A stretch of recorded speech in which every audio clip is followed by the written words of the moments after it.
Sa gitna ng mga pagbaha, dyan nga naman sa Cagayan Province, dalawang magkapatid ang nalunod. Sinubukan daw nilang isalba ang isang kalabaw na napunta sa gitna ng baha. Live mula sa Tuguegarao, Cagayan, nasa frontline ng balitang yan, Simon Gualvez. Mon, pakibigyan mo nga kami ng update tungkol dito sa nangyari sa mga magkapatid na yan. Paano nangyari na tinry nilang masagip ang palang kalabaw? Yes, Ruth, bago dyan sa magkapatid na yan, bigyan ko lang din kayo ng update tungkol sa weather condition dito sa probinsya ng Cagayan sa kabila ng mga nakalipas na araw na malakas na buhos sa ulan. Ngayon, kahit paano, umaaliwalas na itong lagay ng panahon sa malaking bahagi ng probinsya. Pero paminsan-minsan na lamang nakakaranas sa mga pag-ambon. At yun nga lang, sa kasagsagan ng malalakas na buhos sa ulan itong mga nakalipas na araw, dalawang magkapatid ang nalunod malapit sa Cagayan River.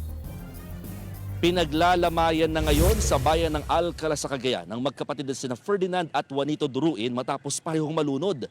Base sa investigasyon, sinubukan daw paliguan ni Ferdinand ang alagang kalabaw malapit sa ilog, lalo't paminsan-minsan ulan na lang ang nararanasan. Ang problema, napunta raw sa bandang gitna ng binahang maisan yung kalabaw na lampas tao ang taas ng tubig.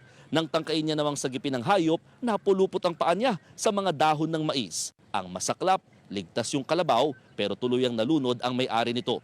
Sinubukan naman siya iligtas ng kapatid na si Juanito pero nalunod din siya matapos maipit naman ang paa niya sa mga lambat na nasa ilalim ng tubig.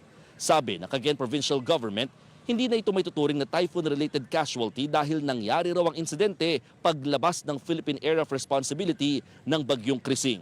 Samantala, nakabalik na sa kanilang tahanan ng mahigit 2,000 pamilya o lampas 6,000 individual sa Cagayan. Humupa na rin daw ang baha sa malaking bahagi ng probinsya. Ruth, sa ngayon, pinaghahandaan na rin ng provincial government ng Cagayan itong panibagong bagyo na wag naman daw sana pero sakali nga daw na abutin din ang Cagayan, at least ready sila. Kaya naman naka-standby din hanggang ngayon yung mga water at rescue assets ng probinsya. Balik sa iyo, Ruth. Yan po ang Express Report ni Mon Gualvez. Mga kapatid, Ruth Cabalco, para sa mabilis na pasada ng mga balitang dapat niyong malaman, mag-follow at mag-subscribe sa social media pages ng News 5.